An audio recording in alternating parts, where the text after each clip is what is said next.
Hello and welcome to Empowering She, a place where knowledge is power and women inspire, uplift, and teach each other. This is episode 8 and our topic this week is abuse. So today we have Yuvette Hudson on the show. She is such an uplifting woman. She will be shedding some light on abuse with us this evening and also sharing with you guys how she endured abuse and was able to triumph. Her story is amazing and I can't wait to talk to her. But first, for my She Reads book club, I hope you all are pre-ordering the book Life Reclaimed Against Domestic Violence by Charla Hammond.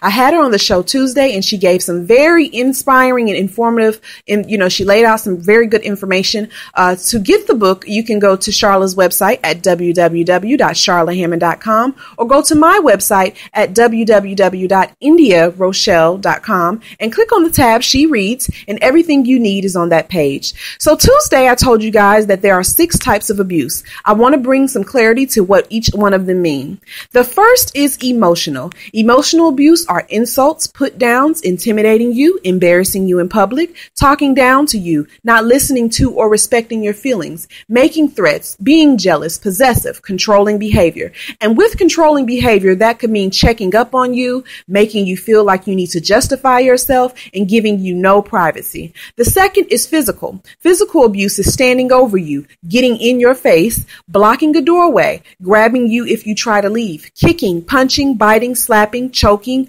threatening to harm you, using weapons, throwing things, breaking things, punching walls or doors, cutting, pulling hair, stabbing, strangling, and if you're in too deep, physical abuse can lead to murder. The third is verbal, and verbal abuse is yelling, shouting, arguing, using loud and threatening language and tone to cause fear, name calling, intimidating you, mocking you, and very abusive language. The fourth is mental, and mental abuse is just playing mind games with you, twisting everything around so nothing is their fault, and all of their behavior was caused by something you did or didn't do, accusing you of doing things that they are doing, lying, manipulating you for control of sex, threatening to out you to your family and friends, and the worst of them is distorting reality so you think that you are losing your mind.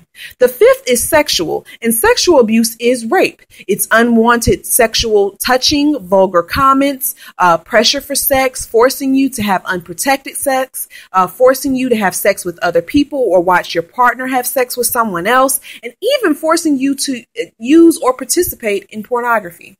And the sixth type of abuse is financial. And financial abuse is withholding money, forcing you to leave your job, forcing you to get fired, shaming you for how you spend your money, not allowing you to work or get an education, putting all the bills or credit cards in your name, and even preventing you from using your own car.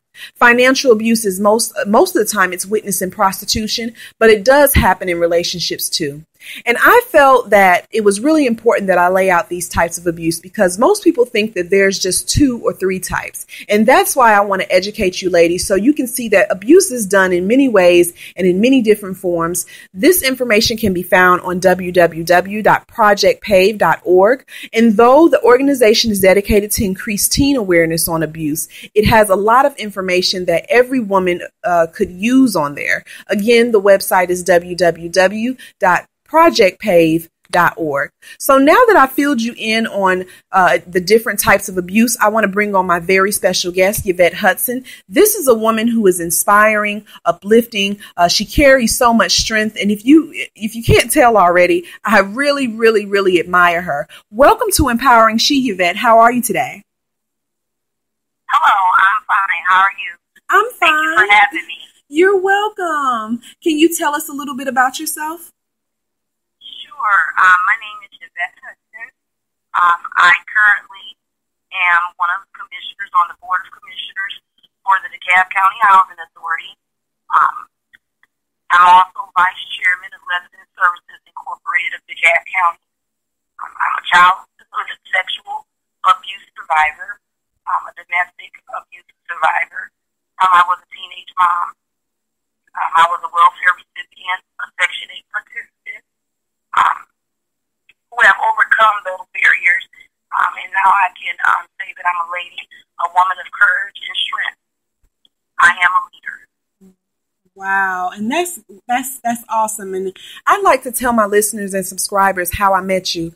Yuvette is actually the mother of one of my closest friends. And when she told me some of the things she had endured in her life, I couldn't think of anyone more perfect to come on here. This week is all about abuse. So I want to ask you if you can tell us about your experience with abuse.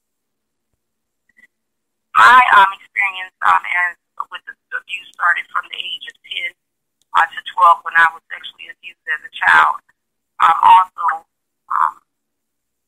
from the age of 17 to 29, I was abused in all those ways that you mentioned in your introduction. Wow.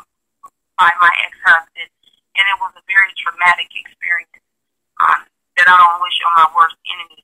Mm. Wow. So how did you get away from that type of abuse?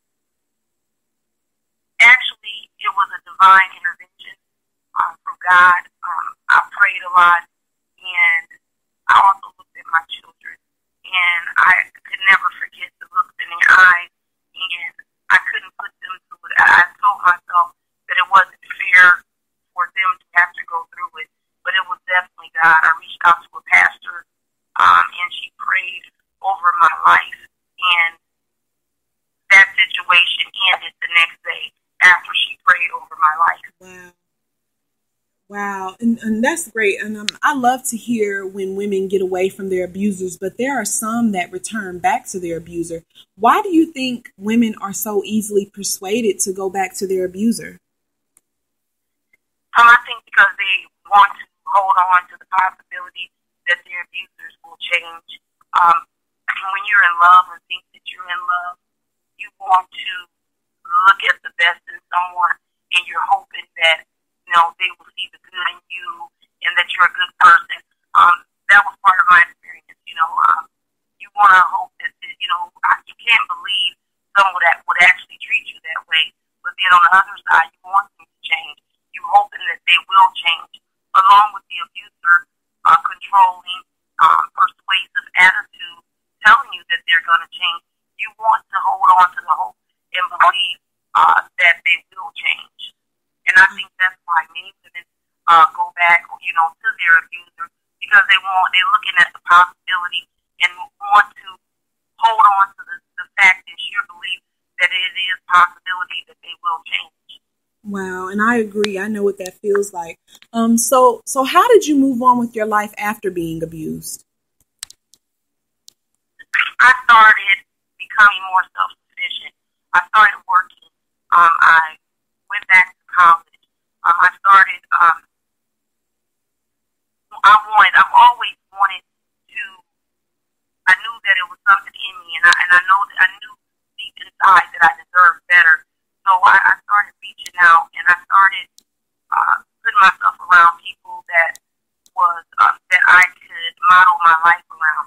I started looking at people and started researching. I started getting self-help books, through counseling.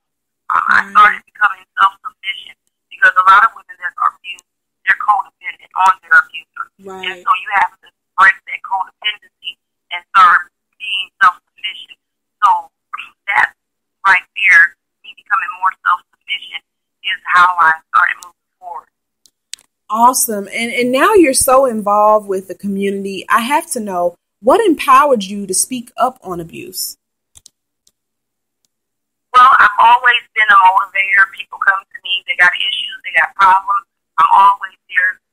It puts a smile on my face. It makes my heart smile when I can help someone reach their highest potential. And I'm always speaking out. Always people coming to me for advice. And that's what I do. I like motivating and encouraging young ladies. But what really empowered me is when you reached out, and I reached out to you, and we connected. And when you told your story, it was so similar in so many ways to where you empowered me to want to step out, speak up, and speak forward. It was you in here. Wow. And I want to thank you for that. Oh my gosh, thank you. And for my listeners, I have experienced all of those types of abuse that I mentioned, all 6 of them. And I know I haven't spoke on it yet, but I'm pretty sure it's coming up in a show real soon. But I really want to thank you for that. I'm glad I empowered you and I inspired you, Yuvette. That's really moving. That's really touching to me. And you are just so courageous, though, and your motivation, like you say, you're a motivator. And I want to thank you for coming on Empowering She and sharing your portion of your story with us. And I am more than sure you have helped someone tonight by sharing this. How can people find you and reach out to you? Yes, they can reach out to me. I want to say to all your listeners that's listening to remember that love does not hurt and to be encouraged and know your self-worth. And I would encourage your listeners to reach out to someone, talk to someone, and if you need to talk to me, you can reach me at ELO, E-L-O, Hudson, Hudson, @gmail.com, and I'll be more than willing. But tell someone, reach out, know your worth, know that you're worth more. Yes. And it was so great having you here, Yuvette, and I look forward to talking to you soon. Absolutely, and thank you for having me. You're welcome. Bye-bye. I love Yuvette's way with words. She is so impactful, and I really adore her ambition. So this is the time where I read some feedback. I have a question from Mike Williams from Facebook. He asked, India, do you have any regrets in your life? Well, Mike, I do not have any regrets. I believe I live my life on purpose, and my mistakes and mishaps have molded me into this very person I am today. So no, I live my life with no regrets. The next question I have is from Maya Buchanan from Twitter. She asked, how much do you charge for coaching? Well, Maya, I have great news. Though I am not coaching now, I will start coaching at the end of October. So everyone interested in services, please keep your eyes and ears peeled for that. If you have any feedback, suggestions, or questions, feel free to contact me on social media by messaging me on Facebook at www.facebook.com/India Rochelle and on Twitter by tweeting or DMing me at India_Rochelle. You can also email me at feedback@IndiaRochelle.com. So we've reached the end of our show, and I'm so happy that Yuvette Hudson came on here to talk about her personal experience with abuse and also leave some knowledge about abuse. And don't forget to tune in to my next show this Saturday. My girl Shanae Johnson will be here with some expert advice on this week's topics and answering some of you guys' questions. Don't forget to pre-order Life Reclaimed Against Domestic Violence by Charla Hammond. You can pre-order on her site at www.charlahammond.com or visit my site, www.indiarochelle.com, and click on the tab She Reads, and everything you need is on that page. Before I leave, I would like to leave you with this quote. If we simply devote our minds to feeling rich, to being grateful for all the already apparent riches in our lives, say our families and our wonderful friends, being broke would disappear. We only experience it because we devote our thoughts to it. That's how powerful our minds are. This was once said by Pam Grout. Keep on inspiring, uplifting, and teaching each other. I will talk to you guys next Saturday. Well, this Saturday with Shanae Johnson. Have a magical night.